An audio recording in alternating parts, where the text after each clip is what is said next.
En direct du 20e congrès de la FUB à Bordeaux, le 6 et 7 février, c'est sur Radio Cyclo.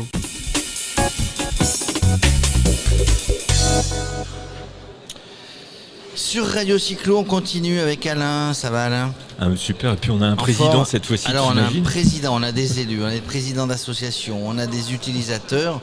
On est avec Ludovic Fouché. Bonjour Ludovic. Ludovic Fouché, c'est un Bordelais d'adoption, mais c'est le régional de l'Étape, puisqu'il est président de Vélocité sur Bordeaux. Oui, c'est bien ça. Et donc, je vous laisse, je poserai quelques questions, mais je vous laisse entre les mains de mon ami Alain Le Lyonnais. Il n'y a pas de... Villeurbanais, t'es têtu, c'est pas possible. Villeurbanais, il n'y a pas. Alors, Bordeaux, ils étaient 3e au dernier baromètre. Aïe. Oui, et puis là, ils ont reculé. Qu'est-ce qui s'est passé à Bordeaux ? Qu'est-ce qui s'est passé ? Pas assez de choses, visiblement, pour les cyclistes. Oui, parce qu'il faut dire que ce sont les cyclistes et les utilisateurs qui donnent leurs avis, leurs impressions et leurs points noirs. Exactement, et c'est la grande force de ce baromètre, c'est d'introduire une couche qualité et ressenti réel des usagers. Ce qui est au fond très important pour permettre de juger les aménagements cyclables. Effectivement, à Bordeaux, on était 3e en 2017, à une époque où on avait promis beaucoup de choses. À juste titre, et puis on pensait pouvoir le faire. Et on pensait pouvoir le faire. Maintenant, on est 2 ans plus tard et tout n'a pas été fait, mais beaucoup va être fait encore. Il faut rappeler qu'en 2017, en fait, il y avait une décision forte qui a été prise à Bordeaux de tester la fermeture du pont de Pierre aux voitures. Oui. C'était en phase d'expérimentation. Ça avait fait une très très grande communication positive en faveur du vélo, une ville apaisée. C'était un succès, l'expérimentation. Elle a été pérennisée en 2018. Et sur cette vague, on a fait beaucoup de projections, d'espoir pour continuer et pour avoir une ville largement apaisée. Et 2 ans plus tard, l'effet pont de Pierre, il est passé, on l'a bien absorbé. Je pense qu'il y a très peu de gens qui osent dire qu'il faut le réouvrir aux voitures. Il y en a quand même quelques-uns, notamment quelques candidats aux élections municipales, donc il faut être vigilant, mais ce ne sont pas la majorité. Et donc le pont de Pierre a amené un apaisement dans le centre-ville, mais malheureusement il a compliqué, il a donné le sentiment que la circulation en périphérie se complique. Et pour que ce soit pour les vélos et pour les voitures, pour tous les déplacements. Et c'est ce ressenti-là global que les Bordelais ont jugé aujourd'hui et ce qui explique que la ville chute dans le classement. Alors, après, chuter, non, il faudrait regarder on va dire le score, entre guillemets, parce que de passer de 3e à 5e, ça ne veut pas forcément dire que l'on n'a rien fait. Ça veut dire que d'autres ont été meilleurs. Exactement. Et donc il faut peut-être s'en inspirer. C'est un classement, on est peut-être resté en stabilité. Mais on a rétrogradé parce qu'il y a des villes qui ont fait des choses. Il faut quand même noter qu'on est à égalité stricte avec Paris sur la note, mais que Paris bénéficie de la dynamique de progression et donc dans le classement passe 4e. Alors vous êtes devant Lyon, vous êtes devant Marseille, on va se satisfaire comme ça. Toi, t'es pour la paix des ménages. Mais devant Toulouse aussi, c'est la grande rivale de Bordeaux. Le derby de la Garonne. Non, mais ce que je veux dire, c'est que y a une émulation.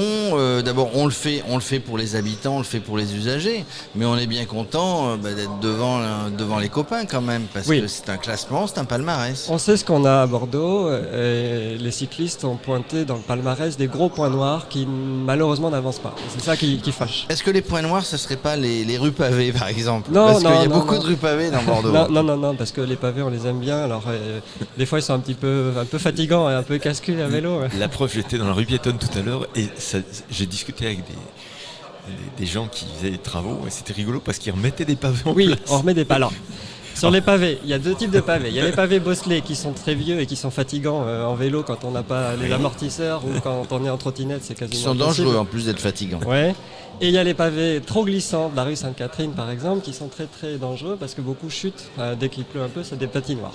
Mais les travaux qui sont en cours, c'est des pavés intermédiaires qui sont lisses et pas glissants. Alors donc, les points noirs relevés alors. Les points noirs relevés, ce sont sur les grands axes. On nous avait promis en 2014, dans les dernières élections, un projet complet de réaménagement urbain des boulevards. Les boulevards, c'est le grand axe qui ceinture Bordeaux au niveau urbain, aux limites de la commune. une sorte d'autoroute urbaine aujourd'hui. Ça devrait être déjà un boulevard urbain apaisé. Le projet en 2014, c'était de transformer cette autoroute urbaine en un aménagement apaisé, type de ce qu'on a sur les quais. Et ça n'a pas été fait. Voie interurbaine. Exactement, avec des aménagements cyclables de qualité. Aujourd'hui, c'est très dangereux de faire du vélo sur les boulevards. Et ces points noirs-là qui sont laissés en l'état, il y a des petites améliorations de signalisation qu'il faut saluer quand même avec des élargissements de bandes cyclables, mais c'est pas au niveau qualitatif de ce qu'on attend d'une grande métropole comme Bordeaux. Mais est-ce qu'il ne faut pas du temps pour faire ces changements? Je vois la ville de Lyon. Un élu te dira qu'il faut plusieurs mandats pour réaliser des projets. Oui, mais là, sur les boulevards, pour parler de ça, on nous avait promis des projets, c'était même un débat de campagne entre candidats. Je te fais ce projet-là, moi je te vends celui-là. Résultat, on n'a pas commencé les études en fait. Donc, d'accord, ok. Du coup, il faut du temps, certes. Il y a 15 km de voies urbaines à réaménager, c'est colossal, mais quand est-ce qu'on commence, quoi? Alors, quels que soient les élus, à Bordeaux en particulier, mon petit doigt me dit qu'ils sont en train d'écouter quand même les utilisateurs de vélo. C'est un vrai sujet électoral. Donc, il y a des choses à améliorer. Vous êtes optimiste pour Bordeaux? Alors, on est optimiste. Il faut savoir que Vélocité, donc, on a pris le parti d'insister sur la question du vélo, évidemment, pour ces municipales. On a publié un plaidoyer très complet avec des propositions très fortes pour faire ce sursaut qualitatif dont ont besoin les cyclistes, et notamment un réseau cyclable à haut niveau de service de 300 km qui coûterait environ 200 millions d'euros. Donc une somme importante, mais une somme que la métropole peut engager. C'est par exemple ici à Bordeaux le prix d'un pont. Et donc quand certains réclament un pont, les cyclistes réclament 300 km de piste cyclable pour le même prix. Il y a un vrai choix à faire pour un élu. Exactement, il y a un vrai choix à faire. Et donc nous avons publié tout un tas de mesures avec des parkings, des vélostations très qualitatives aussi, qui sont des parkings vélos, pas des garages ou des box à vélo. Des vrais parkings vélos sécurisés. Des vrais parkings vélos sécurisés avec des portes automatiques, de l'éclairage, de la surveillance, peut-être même de la musique, quelque chose qui est bien entretenu. Ah, un truc génial, ouais. Bah oui, non, mais on l'a pour les voitures, pourquoi on n'aurait pas pour les vélos? Oui. Mais oui. Alors, il faut écouter Radio Cyclo d'ailleurs. Et tout type de radio cyclo effectivement. Et non, puis, Radio Cyclo simplement. Alors quand vous dites 300 km, parce que moi j'ai failli me faire piéger dans une commune dont je tairai le nom sur une interview avec une maire qui est de nouveau candidate à sa propre succession. Elle me disait, mais vous savez, ici il y a 120 km de pistes cyclables. Je dis, c'est plutôt pas mal pour cette ville moyenne.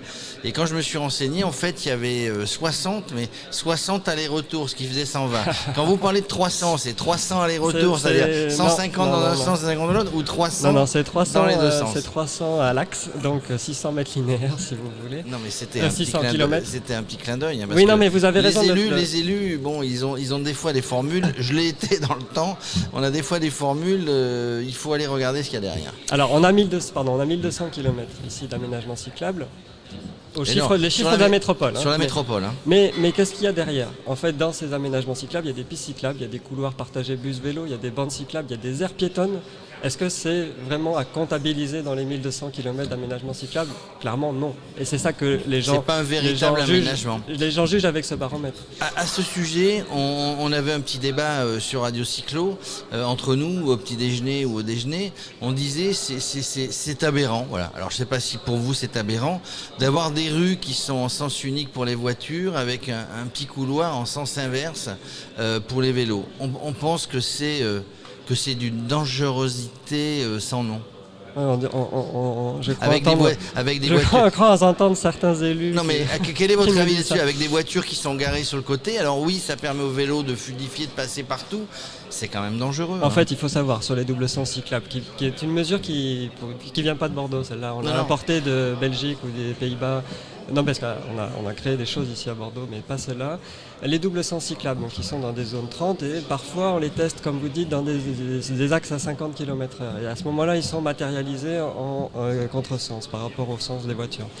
Il y a très peu d'accidents sur ces aménagements-là. Donc c'est un bon résultat déjà? C'est un bon résultat parce qu'en fait, ça apaise la vitesse. Il y a une co-visibilité entre les usagers. Ils sont un peu problématiques quand les rues sont trop étroites. Mais à ce moment-là, ils ne sont pas matérialisés au sol.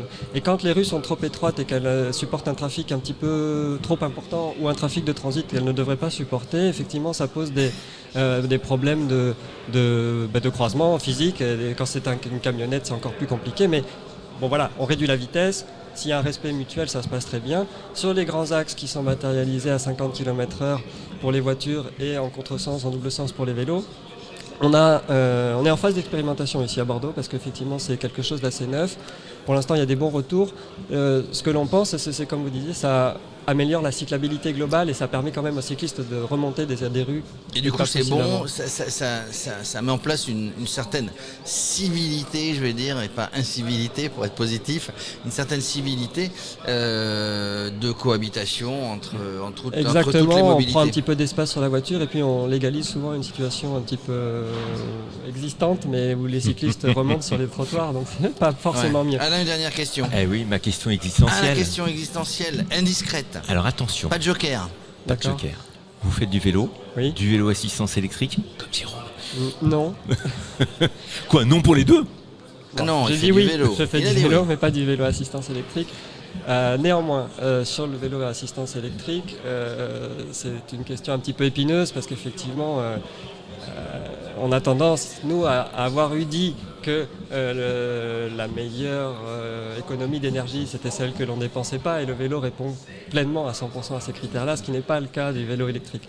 Assistance électrique. Du vélo assistance électrique. J'ai rencontré récemment une dame qui avait acheté un très très beau vélo électrique, qui en était très fière. Elle pouvait emmener ses 2 enfants sur le vélo électrique. Elle faisait plus que ses déplacements en vélo électrique. Et puis elle me dit, je suis embêtée parce qu'on m'a dit, oui mais ton vélo électrique, il y a une batterie, ta batterie elle pollue, il va falloir la recycler, c'est du lithium qu'on a extrait, enfin bon, tout le parcours. Mais oui, certes. C'est la vérité. Certes, c'est la vérité, mais à ce moment-là, qu'est-ce qu'on dit ici, chez Vélocité en tout cas? Si ce vélo électrique a remplacé une voiture, C'est déjà c'est mieux. déjà une première étape réussie. Voilà, et elle fait des distances très très longues qui sont très compliquées sans assistance électrique. On a aussi la question du relief, et à Lyon, vous l'avez puissance 3 ou 4 par rapport à ce qu'on a ici. Parce que Nous, bon, on Non. aime bien dire pour information que le Tour de France de monter à Fourvière, puisque le Tour de France arrive Ouais, le mais 11 juillet à l'objectif- Lyon et repart le 12 juillet, ils vont pas monter à Fourvière. est-ce On que, se demande pourquoi. est-ce que voilà. le Tour de France passe à Bordeaux cette année? Je crois que oui, non? Je Ou sais pas loin. plus, Je sais il plus. vient pas souvent. Passe mais- en Charente. Oui. Et, bon. En tout cas, merci Ludovic Fouquet, président de Vélocité Bordeaux, d'avoir consacré un petit peu de temps, nous avoir expliqué un peu ce qui se passait à Bordeaux. Vous êtes déçus, mais pas trop. Et puis pour la ville de Bordeaux, on sait qu'au prochain baromètre, Bordeaux aura fait les choses, on imagine, Alors, pour finissez remonter dans premier, les c'est ça classements. Mais les ouais, autres, c'est mais les autres vont le l'objectif faire qu'on va- aussi. C'est hein, l'objectif attention. qu'on fixe au candidat avec ce plaidoyer et tous s'engagent là sur ce plaidoyer. Eh bien, écoutez, et donc les- c'est l'occasion de se Les faire promesses ce sursaut n'engageant qualitatif. que ceux qui les reçoivent, de toute manière, que les candidats. Non, mais au contraire, Vous c'est avez- bien non, d'avoir mais des bien sûr. interlocuteurs comme vous et de poser le débat là où il doit être posé. Merci en tout cas, Merci. et puis bonne continuation dans ce 20e congrès de la FUB. Merci à vous.